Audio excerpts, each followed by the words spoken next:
ऐसे डिसिप्लिन में रहना मेरे को खुद अच्छा लगता है कि एक सेफ्टी का माहौल बने। जैसे 3 महीने को अपनी ज़िंदगी में कैसे देखते हैं आप इस एक्सपीरियंस को? मतलब ऐसा लगता है कि मैंने कुछ कर लिया लाइफ में, कुछ एक सपना पूरा हो गया कि मैं कुछ कर सकती हूँ। अब एक डर नहीं है, एक मतलब एक आगे सपने सपने हैं।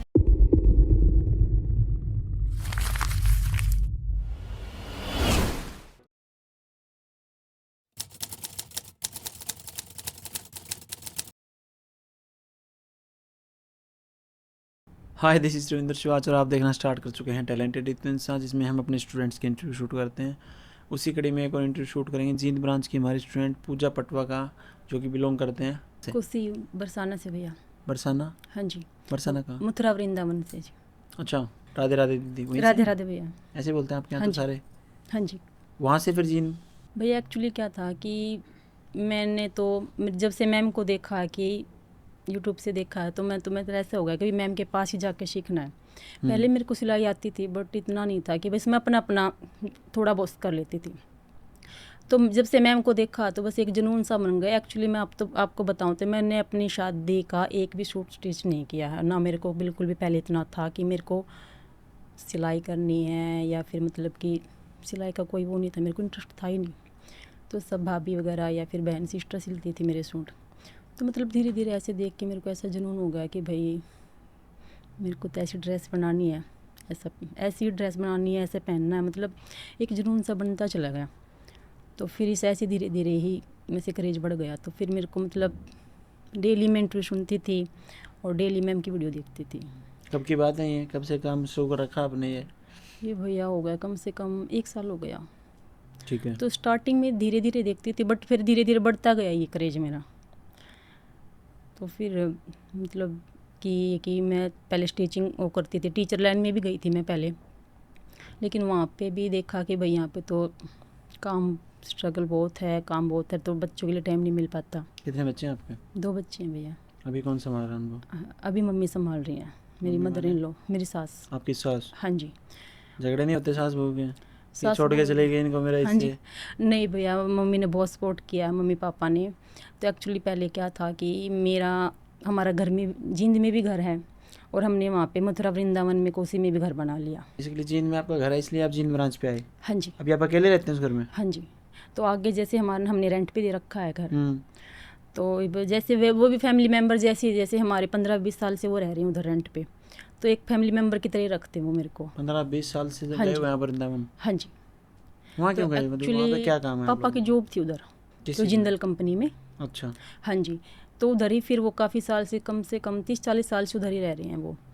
तो मेरे हस्बैंड तब छोटे थे तब से वो उधर ही रह रहे हैं। तो उधर ही मन लगा हुआ उनका, उधर ही मतलब सब सोसाइटी में जानते हैं। और आप तो कहाँ से हो एक बेसिकली? बेटी कहाँ की हो आप? बेटी मैं अटावला की हूँ, जैसे ये अपना मतलूडा पानीपत के पास।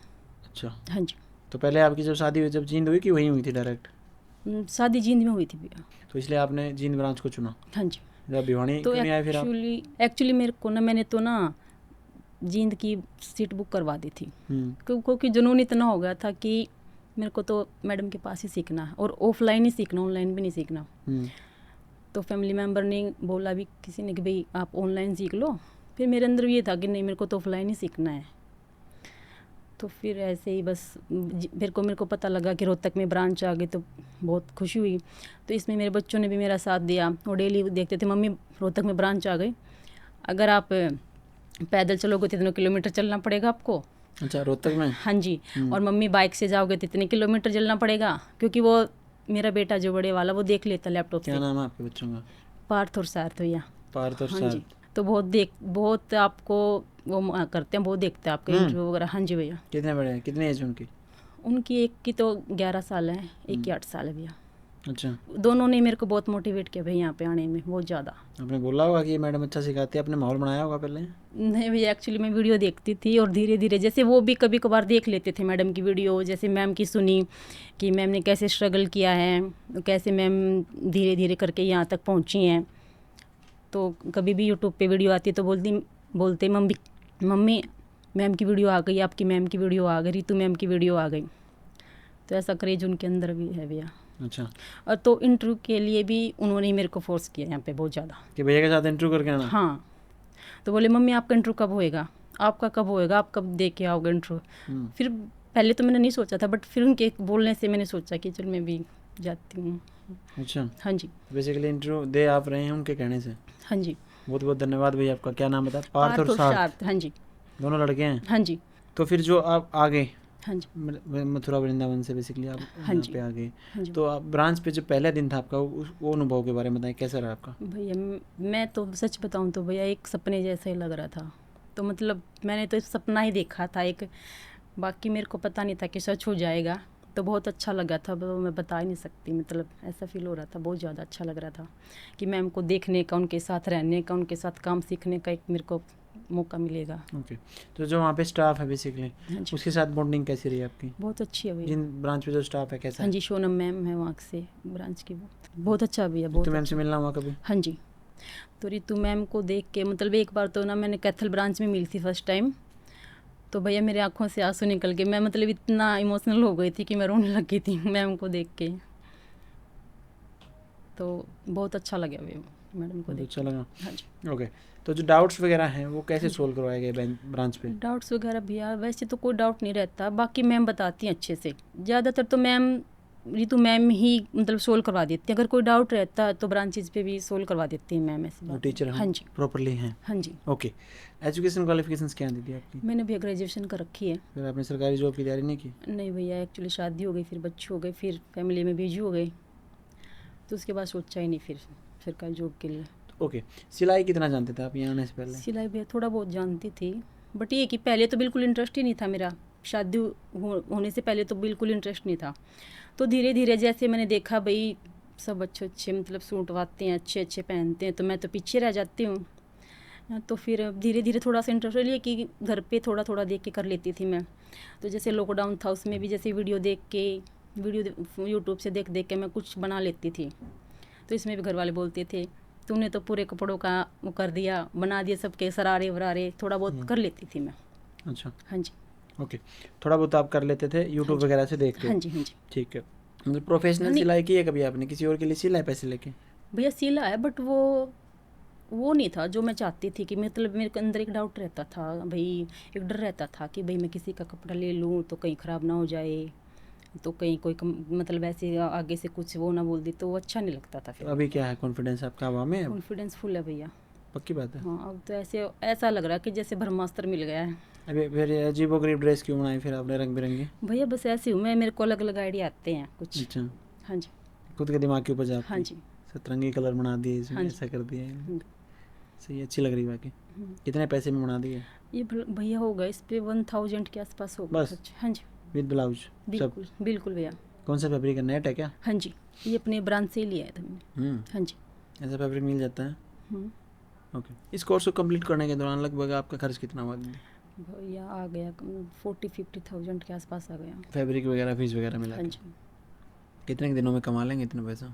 भैया कोशिश ये कि जल्दी कर लूँगी रन में। ये तो कर ही लेंगे, बेसिकली ड्रेसेस भी होंगे आपके पास, हाँ जी। काफ़ी ड्रेसेस सिल लिए होंगे अब तो। बिल्कुल। उनको पहनेंगे, लोगों को जलाएं भी तो कि भाई आप ये देखो मैं क्या सीख के आई भैया हूँ। जलाएंगे नहीं, वो खुद ही जल जाएंगे। अच्छा, हम्म। ओके, हस्बैंड क्या करते हैं आपके? मेरे हस्बैंड भैया इसमें इंश्योरेंस में है, इंश्योरेंस कंपनी में जैसे मैनेजर है। मोटा पैसा कमाते हैं फिर तो।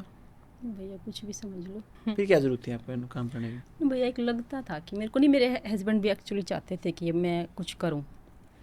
उनको भी शौक है कि अच्छी अच्छी ड्रेसें पहनूं मैं। एक्चुअली सबसे बड़ा हाथ उनका भी एक यहाँ मेरा यहाँ आने में। तो उनको भी वो बोलते थे कि ये ड्रेस अच्छी लगती है, ये मतलब उन्होंने भी काफ़ी मोटिवेट किया मेरे को यहाँ पे आने में। तो चाह रहे थे कि वो सही आप कुछ करें, हाँ जी बिल्कुल। खुद इंडिपेंडेंट हों। इंडिपेंडेंट बने भैया, और एक उनको मतलब वो खुद भी मतलब ड्रेसिंग सेंस उनकी बहुत अच्छी है। तो फिर वो मेरे को भी चाहते थे इस लेवल में आगे बढ़ाने के लिए। ओके, हाँ जी। 3 महीने जो आपने ब्रांच पे गुजारे हैं हाँ दीदी, जी। उस दौरान कभी आपको सेफ्टी सिक्योरिटी के लिए कोई इशू रहा हो ब्रांच पे कोई? नहीं भैया ऐसी तो बिल्कुल कोई। जो वहाँ पे पंचिंग होती है अटेंडेंस की, रजिस्टर वगैरह में बार बार हाजिरी भरवाते हैं अंदर आते हुए बाहर जाते हुए, हाँ जी। उसको देख के ऐसा नहीं लगा कि ये तो कुछ ज़्यादा हो रहा है? नहीं नहीं भैया, बिल्कुल डिसिप्लिन में रहना बहुत अच्छा लगता है मेरे को खुद।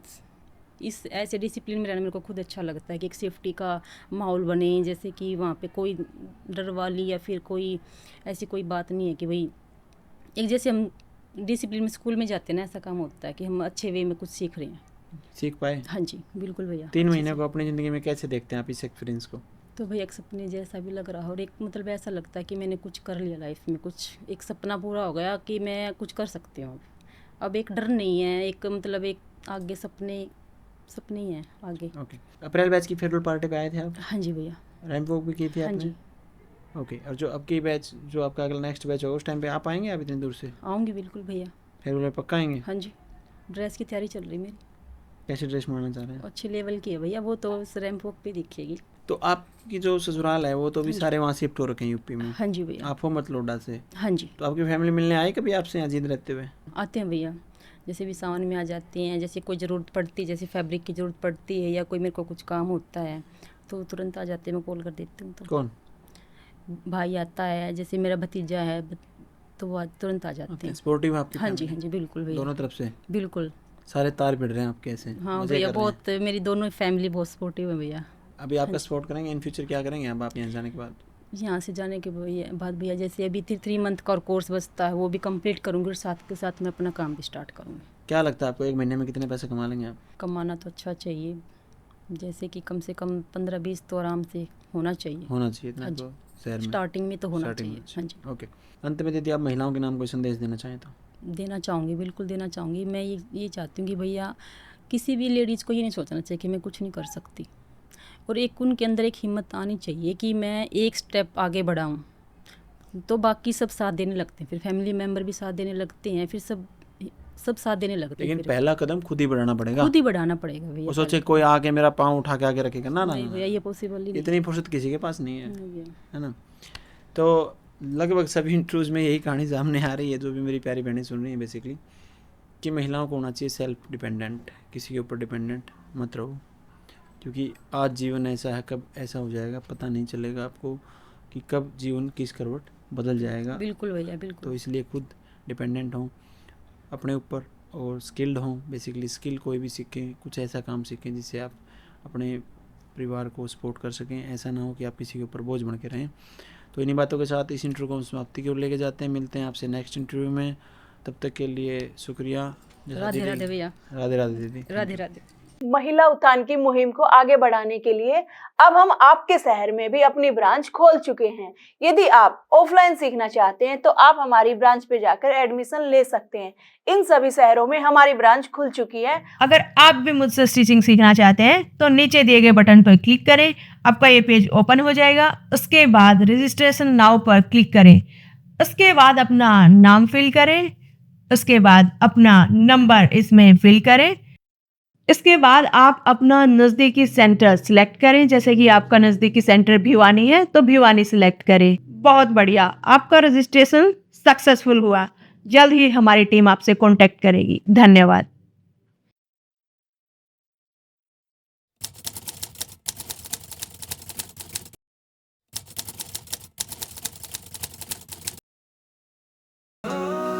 ये तो इंसान नाम है उसका।